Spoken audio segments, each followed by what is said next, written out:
Merci d'être fidèle au rendez-vous. Merci d'être fidèle à mes réseaux LinkedIn et Facebook. Je démarre à partir de ce jour une série d'émissions dédiées au digital. Comment les acteurs du digital se positionnent par rapport à la crise sanitaire actuelle, la pandémie du coronavirus actuel qui secoue la planète et qui redistribue même les cartes, si vous voulez. Nous allons en parler pendant près de 30 minutes avec notre premier invité. Il s'agit de Thierry Aoussou. Thierry Aoussou, bonjour. Bonjour Ousmane. Est-ce que j'ai bien prononcé ton nom? Oui, tu as essayé. La bonne prononciation, c'est Oui. Ahwasu. Waouh. Ahwasu. C'est en plusieurs temps donc. Oui, c'est en plusieurs temps, mais si je te le fais court, c'est Ahwasu. Thierry Aoussou du Bénin. Oui, là, c'est parfait. Merci beaucoup, très cher Thierry, hein, et bienvenue dans ce premier numéro de Tech Covid, la série d'émissions que je lance sur la crise sanitaire actuelle pour avoir le regard des acteurs du digital sur la situation actuelle. Alors, au Bénin, on reviendra un peu sur une meilleure présentation de toi, mais au Bénin, ça se vit comment déjà? Cette crise, je parle surtout du front numérique. Le front numérique, autrement dit, toutes ces applications, toutes ces solutions numériques. Au Bénin, vous en êtes où? Tu sais, ce que je peux te dire, c'est qu'on s'est comme implicitement préparé à cette crise. Depuis 2017 que moi je suis arrivé au Bénin, il y avait déjà un vaste chantier qui était en place dans tous les autres secteurs, que ce soit dans l'agriculture, dans l'éducation, dans la santé. La composante numérique faisait systématiquement partie intégrante, n'est-ce pas, de l'ensemble en fait des projets qui étaient pilotés. Et ce qu'il faut dire en fait, c'est qu'au niveau de la gouvernance centrale, on a été très résilient en fait dès le début de la crise parce que on avait des outils de productivité vraiment corporate qui ont permis donc en fait de continuer à tenir des conseils des ministres, de continuer en fait à tenir des réunions importantes. Donc on ne s'est pas arrêté en fait de fonctionner. Mhm. Après, au niveau donc en fait de services en fait aux citoyens, tu sais, le 26 mars dernier, on a lancé le portail national des services publics euh, qui désormais en fait fournit un certain nombre de services en fait aux citoyens en ligne. Donc, je sais te dire en fait qu'on s'est quand même comme préparé de façon implicite depuis plusieurs années. Mhm. On n'a pas été vraiment surpris en fait, par cette crise. Oui, le Bénin, bien sûr, qui se positionne très, très bien sur le numérique. Moi, j'ai reçu un jour dans mon émission quelques responsables de l'équivalent béninois de ce qu'on appelle ici chez nous la CDP, la Commission de protection des données personnelles du Sénégal. Merci infiniment à toi pour avoir accepté notre invitation et surtout, Thierry, pour être le premier invité de cette série d'émissions que je lance en ligne sur la gestion numérique de la pandémie qui nous frappe tous et qui nous unit et qui nous rappelle que le monde est uni et que un petit virus invisible même à l'œil nu, parti de Wuhan, l'épicentre originel en Chine, peut aujourd'hui arriver jusqu'au Sénégal, jusqu'à Dakar, jusque dans les localités les plus éloignées du pays. Alors, on va maintenant en venir à cette question par laquelle on aurait dû démarrer. Une petite présentation de toi très rapidement, Thierry Aoussou. Thierry Awassou, je suis directeur des projets infrastructures et systèmes à Oui. l'agence des services et systèmes d'information. C'est une agence qui s'occupe de tous les projets de systèmes d'information au niveau gouvernement, au niveau État. Moi, je m'occupe particulièrement de la section infrastructure et systèmes qui pilote des projets tels que des projets d'infrastructure, Oui. data center. On a un data center national Mhm. euh, qu'on construit en ce moment Mhm. avec un niveau de certification TIA 942 Mhm. Rating 3. Pour Mhm. ceux qui le savent, c'est un data center qui va implémenter une fonction de sécurité, mais surtout une fonction de disponibilité, n'est-ce Mhm. pas, des services qui vont y être hébergés. On parle en fait de 99,9% en fait de disponibilité. Mhm. Ça correspond en fait d'après les normes à 1,6 heures d'une disponibilité planifiée. Mhm. Planifiée, c'est-à-dire que pendant les maintenances. Il y a d'autres projets également très, très structurants qu'on pilote en ce moment, qui sont des projets d'identité numérique, comme notamment la création en fait, d'une signature électronique à chaque citoyen, et la création également d'une identité qui permet aux citoyens de pouvoir s'authentifier sur les plateformes de services en ligne. Après, il y a d'autres projets d'infrastructures comme la sécurisation au niveau de nos frontières, qui sont également pilotés, donc avec la gestion en fait, des flux au niveau des différentes frontières, et bien d'autres projets d'infrastructure aussi. Oui, je partage d'ailleurs mon écran avec mon réseau sur LinkedIn et Facebook. Effectivement, un très, très beau parcours de Thierry Awassou, né le 11 mai 1987 à Cotonou. On ne présente plus Cotonou, la très belle capitale du Bénin. Mais c'est important qu'on revienne un peu sur ton parcours parce que de plus en plus, c'est vrai que c'est la tendance actuelle. Après un très beau parcours et une belle carrière à Finadev, vous décidez en avril 2017 de revenir au pays. Vous le dites même sur la biographie que vous m'avez remise. Vous vous engagez à mettre vos compétences au service de votre pays natal. On sent toute l'affection dans la formulation de cette phrase, votre pays natal. Pour vous, c'était intéressant à partir d'un certain moment en Europe de tout abandonner pour revenir au pays? Absolument, c'était effectivement intéressant en 2017, déjà parce que avec l'élection en fait, du nouveau président et sa volonté manifeste en fait, de bouger les choses en fait, au pays, nous, quand je parle de nous, en fait, ce sont les jeunes qui, à travers le monde, étaient allés donc, chercher en fait, le pain quotidien. On s'est dit, mais tiens, il y a une opportunité en fait, au pays d'apporter en fait, de la valeur. Tout ce qu'on a pu en fait, acquérir pendant plusieurs années, c'était en fait vraiment l'occasion de pouvoir apporter notre pierre à l'édifice. Moi, c'était un challenge qui m'a intéressé. À l'époque, je me rappelle, j'avais eu 2 contrats, un au PNUD et une proposition de revenir au pays. Je me suis dit, ben, écoute, revenir au pays était plus important pour moi parce que j'y laisserai avec mes traces, j'y laisserai avec des choses pour la postérité. Et ça, c'était encore plus important. Oui, oui, mais ça s'est passé comment? C'est le président en personne qui a pris son téléphone, qui a appelé le jeune, qui a rappelé le jeune au pays. Ça s'est passé comment? Non, non, non, pas du tout. Il y a eu un ensemble de tests en fait, de recrutement qui ont été lancés. J'ai participé comme tout le monde. Il y a eu en fait des échanges Skype. Et puis, au bout du processus, un matin, on m'a dit, ben, vous êtes retenu. C'est vrai, j'étais très heureux en fait de l'apprendre. En même temps, je voyais en fait le challenge qui était juste en face parce que j'étais recruté en tant que DSI de la présidence. C'était un poste extrêmement important puisqu'il se positionnait en fait dans l'écosystème en fait numérique comme un des postes avec des responsabilités assez lourdes. Donc voilà, j'ai passé à un processus de recrutement comme tout le monde et voilà. Ok, donc pas de passe-droit pour Thierry Aossou. C'est quelqu'un qui travaille en Europe, qui revient au pays. Est-ce que ton nouveau poste à l'ANSI, tu le trouves comment? Est-ce qu'il te va?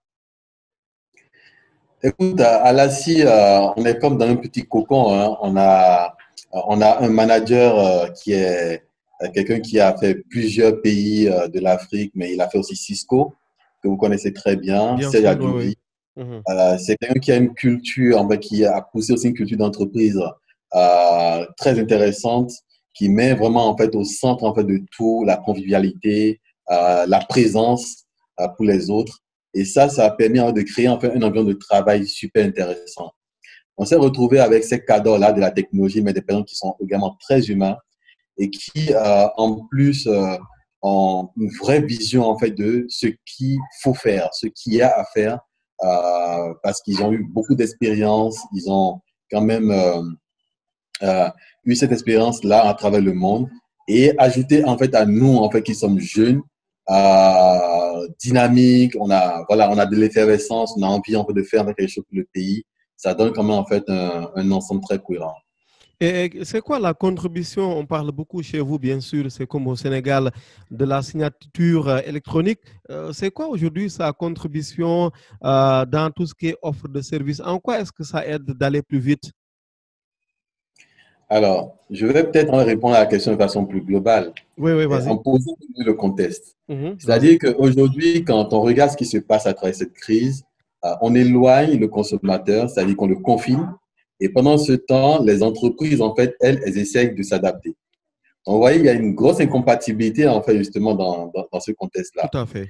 Et vous allez avoir des entreprises, en fait, qui, dans cet effort-là de pouvoir s'adapter à la crise, on se dit, ben, il va falloir que mes processus internes que j'avais en place, il va falloir que je puisse, en fait, les revoir tout mon business model, même parfois, y compris les processus externes qui vont vers les clients. Comment est-ce qu'il faut arriver, en fait, à les revoir pour, justement, arriver à s'adapter à cette crise? Ce qui va se passer est que chaque fois qu'on va parler de signature, on parle, en fait, d'une transaction. C'est une transaction, elle peut être une transaction, en fait, qui a un impact financier ou pas. Quand j'essaie d'avoir juste accès à un contrat, je veux signer un contrat, oui, là, je suis en train de faire une transaction. Il n'y a peut-être pas de l'argent derrière, c'est de l'argent de là plus tard, mais ce n'est pas une transaction qui implique en fait de l'argent. Et donc, ces entreprises-là vont se retrouver devant un challenge en se disant, dans ce nouveau challenge-là, elles vont s'orienter vers une offre de service en ligne.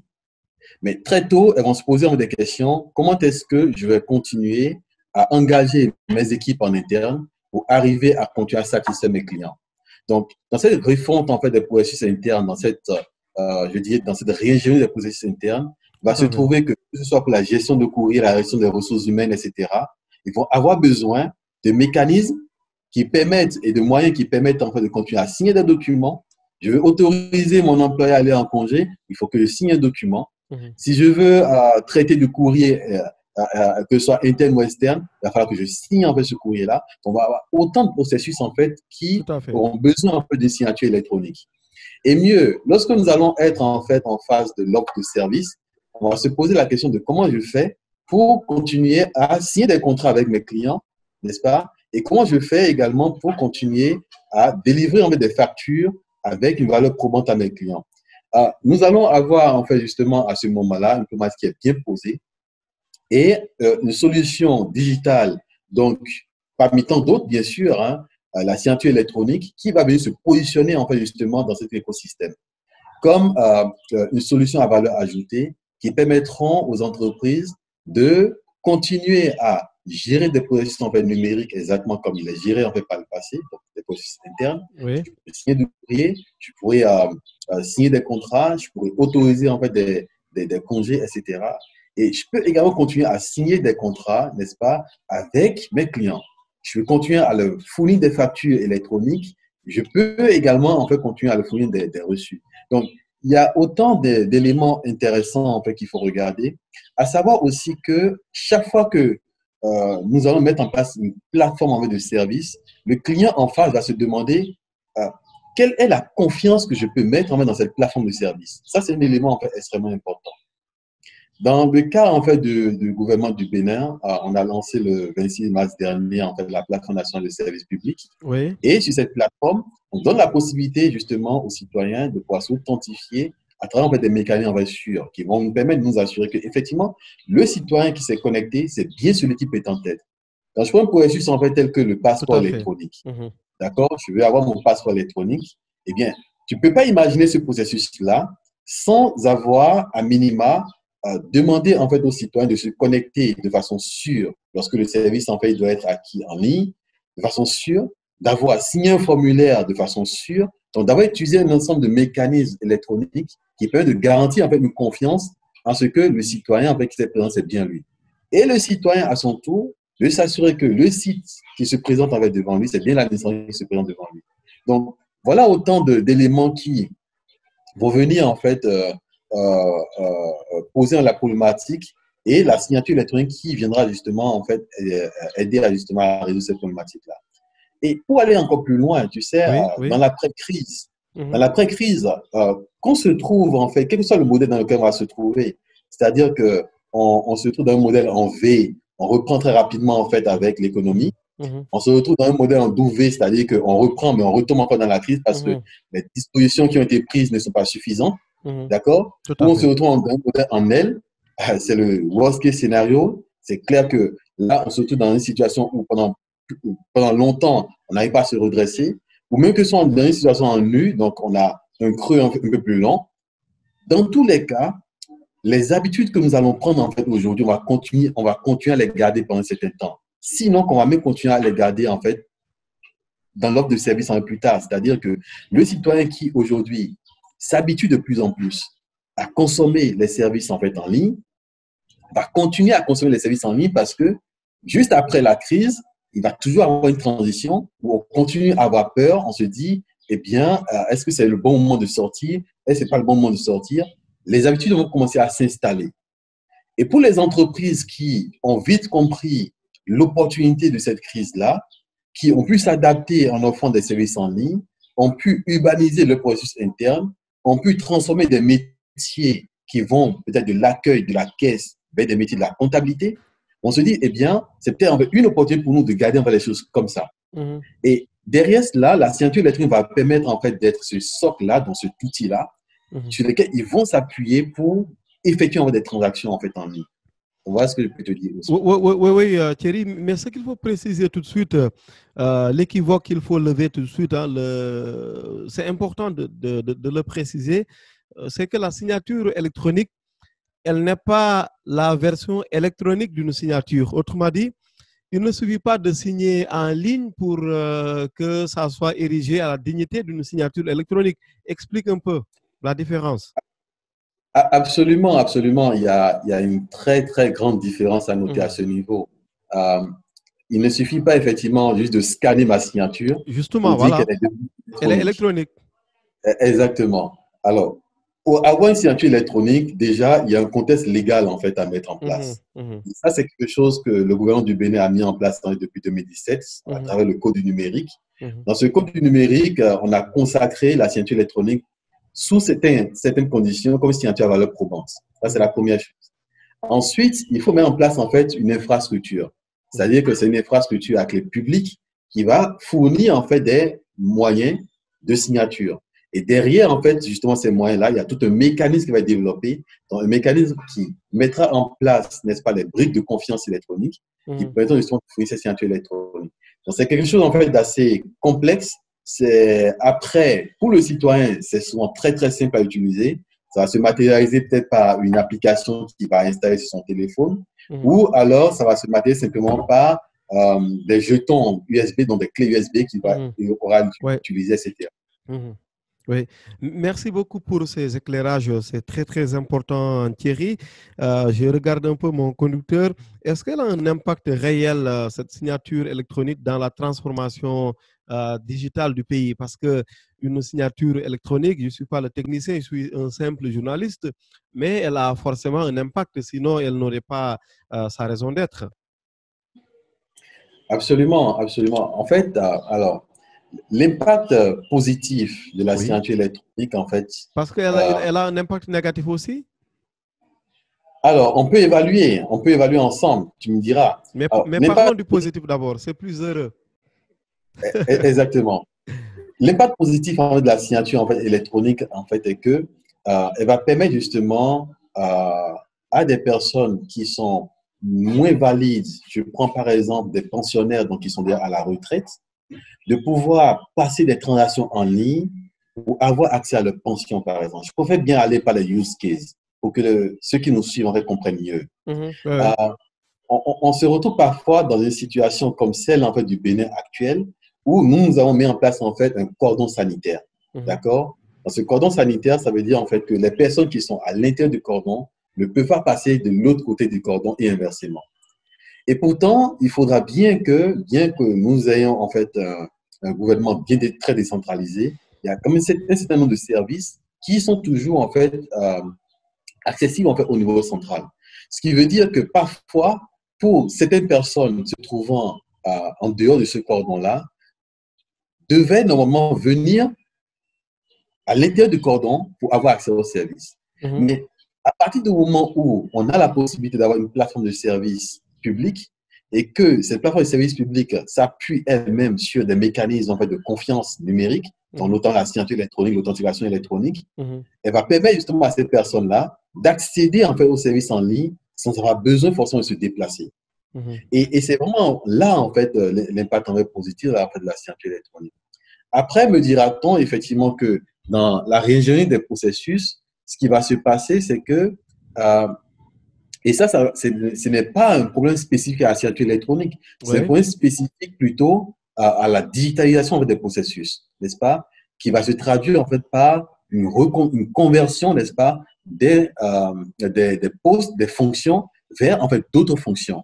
Des personnes qui étaient peut-être à la caisse vont se retrouver peut-être à la comptabilité. Donc, des personnes qui étaient plutôt à l'accueil vont se retrouver dans les call centers. Donc, il va y avoir en fait une transformation en fait justement qui va s'opérer à ce niveau. Oui, oui. Maintenant, parle-nous de la PKI. D'abord, c'est quoi pour le nom béninois que je suis? C'est quoi la PKI? La PKI, il faut entendre public qui infrastructure. Mhm. La PKI, c'est une infrastructure, mais ce n'est pas qu'une infrastructure, Oui, c'est oui. aussi de processus, c'est un ensemble de politiques, ce sont des ressources humaines, c'est aussi en fait de l'infrastructure. Alors, ce que nous avons fait au Bénin, on a mis en place en fait, 2 PKI. On a mis en place une PKI qu'on appelle en fait la PKI MRTD et on a mis en place en fait une PKI qu'on appelle une PKI orientée e-service. Mhm. La PKI MRTD, c'est une PKI qui est conforme aux directives de l'OACI, donc aux directives de l'Organisation de l'aviation civile internationale, Mhm. qui, dans son doc 9303, partie 12, donne tous les éléments que doivent respecter les documents de voyage. Donc, Mhm. si j'ai un document de voyage, un passeport électronique par exemple, Mhm. quelles sont les spécifications que doit respecter ce passeport pour qu'on puisse en fait estimer qu'il est électronique, donc qu'il puisse Mhm. embarquer en fait un certificat électronique. Mhm. Ensuite, on a mis en place une PKI, en fait, qu'on appelle en fait une PKI, en fait, e-service. Alors, d'aucuns l'appelleront avec GouVCA ou tous les noms, en fait, qu'on peut imaginer. OK, oui, Mais oui. c'est une PKI dont l'objectif, en fait, est de pouvoir fournir des moyens électroniques qui œuvrent, en fait, dans tout ce qui concerne, en fait, les services en ligne. Alors, cette PKI-là, MRTD, elle va être conforme donc en fait aux directives de l'OACI, mais elle va être aussi en fait conforme aux directives au niveau de la CEDEAO. Mhm. La CEDEAO désormais a mis en place des recommandations Oui. quant au format en fait des cartes nationales d'identité. Mhm. Et justement, Tout à ces cartes fait. nationales d'identité désormais doivent être électroniques. En Et fait, elles sont oui, en fait, il faut préciser qu'on a même des cartes nationales, en fait, des cartes d'identité CEDEAO, le national même saute. exactement, Oui. exactement. Donc, ces cartes, en fait, justement, aujourd'hui, elles sont complètement électroniques. Et la CEDEAO s'est appuyée, en fait, sur la directive de l'OACI pour la partie électronique, en fait, de la carte. Et pour arriver, justement, à atteindre cet objectif-là, il y a tout un ensemble, en fait, de procédures, je dis même de politiques à mettre en place. On les appelle, Oui. en fait, des PC, des Certification Policy, qu'il faut Mhm. mettre en place pour définir, en fait, justement, en fait, la PKI, en fait, pour opérer cette partie-là. Mhm. Et cette PKI-là, a une forte interaction avec ce qu'on appelle en fait la PKD. C'est un registre au niveau international qui est géré par l'OACI. Donc, cette PKD va garder un historique, donc des informations quant au certificat de chaque passeport électronique. Il va Mhm. les garder dans ce référentiel pour que chaque fois que vous passez par une frontière, d'accord, et que vous utilisez votre passeport sur des machines qui savent lire ce type de passeport, il va automatiquement reconnaître votre passeport comme un passeport électronique et donc arriver à vous authentifier. Mhm. Ce qui est intéressant, c'est que Oui. lorsque vous passeport électronique, ça vous facilite les formalités. Mhm. Mhm. On a cette seconde partie de la PKI, qui est la PKI en fait e-service, donc qui va mettre en place en fait 2 éléments fondamentaux. C'est l'authentification et la signature électronique. Et nous, on est allé très très loin. Ce qu'on a fait en fait aujourd'hui, c'est que cette partie en fait e-service là, non seulement elle s'appuie sur le framework légal en fait du Bénin, dont je parlais tout à l'heure, il y a un framework en fait, dans le livre 2 du Code du numérique qui parle en fait de l'écrit électronique, de la signature électronique et des mécanismes de confiance de façon générale. Mhm. On a rendu notre PKI conforme à IDAS. Mhm. C'est-à-dire en fait qu'aujourd'hui, la signature électronique que nous utilisons à travers notre PKI, elle est complètement conforme à la signature électronique en fait utilisée dans l'Union européenne. Ah, L'Union excellent. européenne a mis en Mhm. place un cadre légal Mhm. qu'on appelle en fait IDAS qui définit n'est-ce pas, en fait, la signature électronique dans cet environnement-là. Ah, mais toutes mes félicitations, hein. Je vois que ça bouge au Bénin, bien sûr. Et pour nous, c'est une immense fierté en tant qu'Africains, mais en tant que citoyen du monde, simplement de voir que ça évolue au niveau du Bénin. Globalement, mis à part ces chantiers, bien sûr, importants, est-ce qu'il y en a d'autres aujourd'hui? C'est quoi les gros chantiers du Bénin en matière de transformation numérique? Alors, il y a plusieurs gros chantiers On va qui sont faire pilotés. simple, hein? Oui, oui. On va pas tout lister sûrement, mais les plus importants, on va dire. Alors, si je parle en fait de mon agence, les gros chantiers que nous pilotons Oui, en ce moment, il y a un data center qu'on est en train tout à de fait. construire au niveau national. Mhm, Il y a la plateforme de services dont j'ai parlé, qu'on est en train de mhm, finaliser, puisqu'il y a une pléthore de services dans l'administration. mhm, Il y a d'autres chantiers également qui sont autant structurants, mhm, je dirais, qui est de pouvoir produire du contenu numérique, de pouvoir rendre l'éducation en fait complètement électronique, mhm, n'est-ce pas? De donner la possibilité en fait aux apprenants d'apprendre de chez eux ou mhm, même d'apprendre en fait dans des modèles mixtes. mhm, Donc, ils ont une professeur en face, mais en même temps, ils ont du contenu en fait digital. mhm, Il y a également d'autres projets comme la TNT, donc la télévision numérique terrestre, qui sont mhm. en train d'être pilotés. Et on a un projet également qui est très important dans le numérique qui consiste en fait à la connectivité. Donc, Pardon, arriver. pardon Thierry, pardon, sur la TNT, est-ce que vous avez opéré le basculement intégral? Non? Pas encore. Alors, pas encore, mais ça ne saurait tarder puisque toutes les installations sont terminées. Là, on va pouvoir en fait passer dans la phase en fait de mise en production, mais Mhm. toutes les installations sont complètement en fait achevées. Et je rappelle que l'équipe a été d'ailleurs de passage à Dakar pour voir un peu comment ça se fait la TNT sénégalaise. Nous-mêmes, on devrait basculer intégralement pour le mois de juin. C'est à voir avec Amadou Diop, le directeur général de TDS. Et ça, mais sûrement, on va devoir revoir tout cela, bien sûr, parce que patron Covid est arrivé, est descendu du ciel, et puis, bon, voilà, il a tout chamboulé comme agenda. Continuer un peu, Thierry, je pense que tu en étais à un point très, très important avant que je ne te bouscule. Oui, tout à fait. Donc, le dernier projet dont je parlais, c'était en fait Oui. la connectivité. Donc, on apporte en fait la connectivité au plus près des citoyens parce que derrière, on se dit, ce sont les routes en fait justement du numérique. Si on n'a pas la connectivité au plus près des citoyens, si on ne couvre pas les zones blanches surtout, on ne Mhm, sait pas apporter justement ces services-là au plus près des citoyens. mhm. Donc, ça fait partie en fait des gros chantiers qui sont pilotés en fait par le Bénin. Oui, vous en êtes où côté souveraineté numérique? Parce que quand on parle de data center, on est forcément au cœur de la souveraineté numérique. Comment aujourd'hui le Bénin cherche à préserver un peu ces données c'est important, les données de l'État, les données de l'administration, ça se préserve comment chez vous? Alors, tu sais, on a eu en fait une approche en fait très agile. Mhm, On ne s'est pas fermé au cloud, contrairement à d'autres pays. mhm, Parce que nous, on a vu en fait, très tôt dans le cloud un certain nombre d'opportunités. Mais on est allé en fait, sur des clouds de façon très maîtrisée. On est allé sur des clouds en s'assurant que les réglementations déjà qui régissent ces clouds-là sont des réglementations qui sont conformes en fait à nos lois. mhm, Je parlais tout à l'heure du code du numérique. Tu sais, dans le code du numérique, il y a une partie de l'IF 5 qui réglemente en fait très clairement la façon dont les données à caractère personnel doivent être gérées.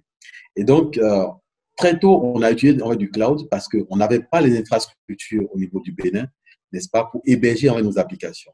Donc, on a utilisé des clouds maîtrisés. Ensuite, ce qu'on a fait, c'est que pour certains projets, on a utilisé des clouds en fait, hybrides. On a oui. gardé en fait, nos données en fait, chez nous. On a gardé la partie applicative en, fait, en ligne. Ça donnait un certain intérêt. Le client final n'avait jamais en fait, le sentiment que le service était indisponible, même s'il l'était. Mhm. Les données étant hébergées en bac, il y avait donc la possibilité de garder en fait, la main sur nos données. Mhm. Et après, progressivement, là, on a commencé par migrer certaines applications vers un de nos premiers data centers qu'on avait depuis quelques années. Et ce data center, il est déjà opérationnel, on l'a renforcé. Et justement, ce data center est en fait qu'on utilise dans la phase de transition en attendant que notre data center national soit prêt. Donc, c'est ce que nous, on a fait. On n'est pas allé dans une approche systématique en se disant, eh bien, nos données, on les garde forcément en fait in-house, alors qu'en termes d'infrastructure, on n'est Mhm. pas capable en fait de donner une garantie de service. Et Mhm. ça, c'est tellement important parce que la, la perception du client final dépend de la garantie de service, en fait, justement, du service qui lui est offert. Lorsque on se cramponne sur l'aspect souveraineté et qu'après, derrière, le service en fait delivery n'est pas au rendez-vous, le client se décourage. Et même lorsque vous êtes finalement prêt, le client n'est même peut-être plus, il n'est même plus motivé en fait justement à y aller parce qu'il s'est Mhm. dit ben c'était en fait la même chose en fait qui est en train de revenir. Mhm. Donc ça c'est vraiment ce qu'on a étudié avec comme levier. Et très tôt également on a mis en place un ISP, donc un point d'échange internet Mhm. au Bénin, qui permettra en fait désormais de garder en fait du contenu en fait local. Donc, même si on a une rupture de la connexion avec l'extérieur, on continue, n'est-ce pas, à échanger justement des données en fait au niveau local. Donc, c'est ce qu'on a fait en termes de démarche, c'est un peu ça.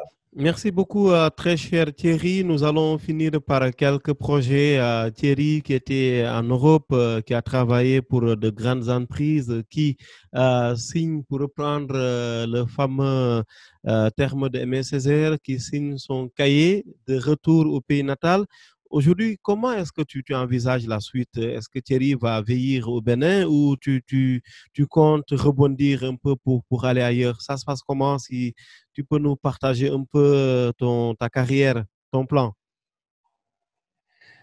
Alors, j'ai une idée assez précise en fait de ce que je veux faire. Pour le Oui. moment, le challenge en fait qu'il y a au Bénin en fait m'intéresse beaucoup. Mhm, J'ai envie d'y participer. Je pense qu'en fait qu'on va être en fait dans une pente exponentielle et puis après elle va être quand même un tout petit peu descendante mhm, parce que là on est en train de mettre en place tous les socles technologiques. Il y a beaucoup de challenges qu'on a, mais je crois que d'ici quelques années il y aura un peu moins de challenge. On va être plutôt en fait dans la couche service, mhm, n'est-ce pas, dans le service envers les citoyens. mhm, C'est une couche qui m'intéresse autant, mais beaucoup moins en fait que toute la partie infrastructure.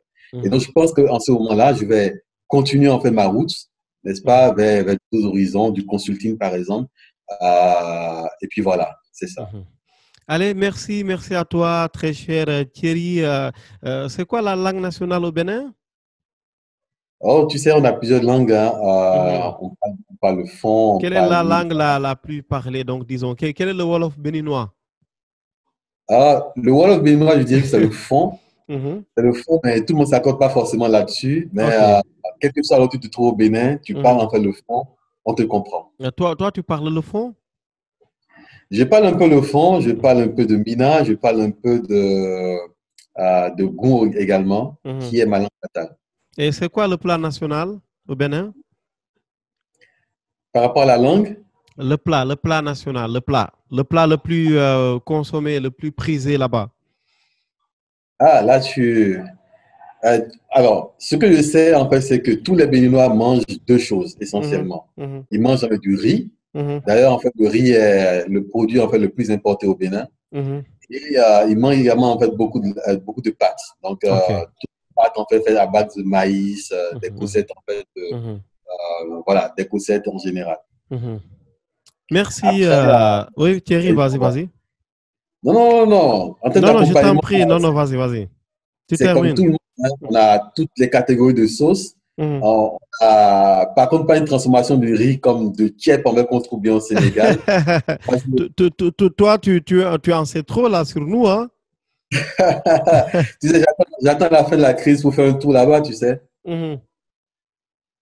Pardon, tu dis quoi? J'attends la fin de la crise pour faire un tour Ah non, là-bas. en tout cas, tu es le bienvenu, hein, Thierry. Tu es le bienvenu à Dakar.